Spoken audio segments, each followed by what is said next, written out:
Hey guys, so I just finished watching DC's Legend of Tomorrow, Season 1, Episode 16, Legendary. This was the Season 1's finale. Wow, what an ending to this thing. It was so cool. It was so cool, spins off. I was glad that we finally got, we finally got to see Sarah reacting to Laurel's death and Sarah finding out about it. Although I wish she would have had more time with that. I wish she would have, she could have had maybe she could have found out a few episodes ago, and then kind of have her kind of linger this over her and kind of accept it by this episode. But I feel like it's kind of like we didn't have enough time to deal with her with this episode, with Laurel's death and stuff. Maybe we'll get a little bit of that in next season. So it'll be interesting to see if Legends of Tomorrow, because since it seems like they're picking up, they have this big cliffhanger, is it going to pick up next season in at the end and only do 16 episodes, which I guess for 16 episodes, I like for it to stick at the 16 episode, just because I think for the budget wise it makes it a lot easier rather than doing 26 episodes or 23 episodes, adding a whole almost 10 episodes to this. You kind of take the budget and stretch it out, whereas keeping it 16, 15 episode keeps it really at that nice budget. I think it's easier for the budget and all the special effects and all that stuff. I think it's kind of cool, so we'll have to wait and see. Definitely going to be a long wait, almost a little bit more than a year and stuff, or actually a little bit less, but waiting all again till January of 2017. But this is definitely going to be cool, especially with Rex Tyler, also known as Our Man, which I had no idea who he was when I saw him. I was like, Our Man, that was definitely cool to see there. I know there was rumors of Booster Gold and Green Lantern, but the Green Lanterns were actually debunked this morning by some executive at one of the big guys on this show. And then so I knew Green Lantern probably wasn't going to be Green Lantern because he's not time travel, but nor is Our Man actually. If you don't know who Our Man is, powers is he takes these kind of pills that gives him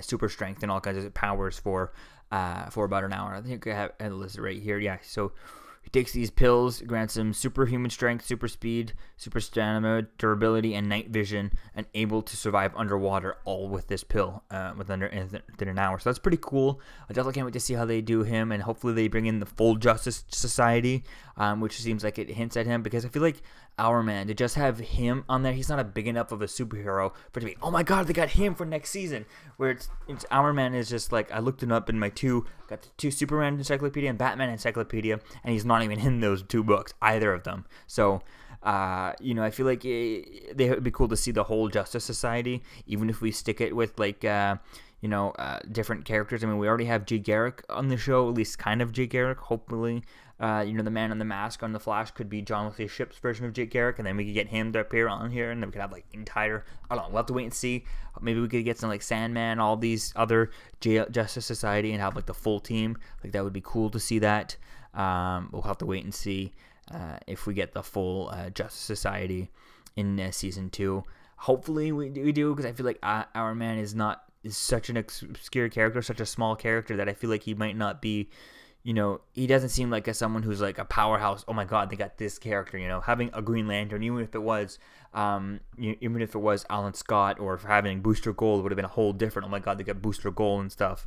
But having this character, he's such an obscure character. Although it's very cool. I mean, he's an old character. He's debuted in Adventure Comics number 48 back in March 1940. So that's a pretty old character.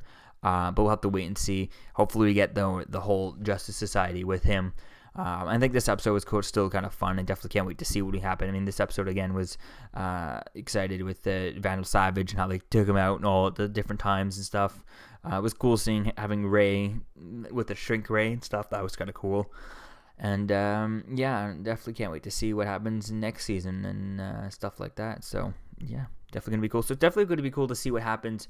If the show doesn't pick up until because right now they are stuck in May 2016. Right now, that's where Rex just picked them up. But then they're going to pick them up. What's going to happen if the show doesn't pick up until doesn't start until January? What's happened with Flash and Arrow? They're still starting in September, or whenever they start, September, October, and all that time stuff goes on. But we did get confirmation that there is going to be a 4-show episode with Supergirl, Flash, Arrow, and Legends of Tomorrow big crossover in December. So let's say it starts a bit early in December. What's going to happen with that, with the time, if Arrow and Flash are started like a few months before, and Supergirl, they're all starting, a few months before Legend of Tomorrow happens, so we'll have to wait and see. Or maybe the two, Supergirl and Legend of Tomorrow, will both start maybe in December. We'll have to wait and see what happens with all of that.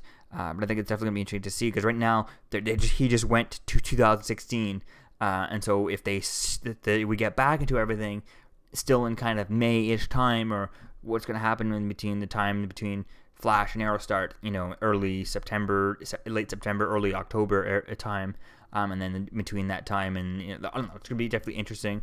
And also it's definitely interesting to see why he didn't bring them back to 2016 to stop Laurel's death. There's just all kinds of cool time travel stuff. It's a little bit confusing, but I think I just understand it's just time is time. End of story. But definitely can't wait to see what happens in next season. So let me know what you think, guys, about the season finale of season 1 of Legends of Tomorrow.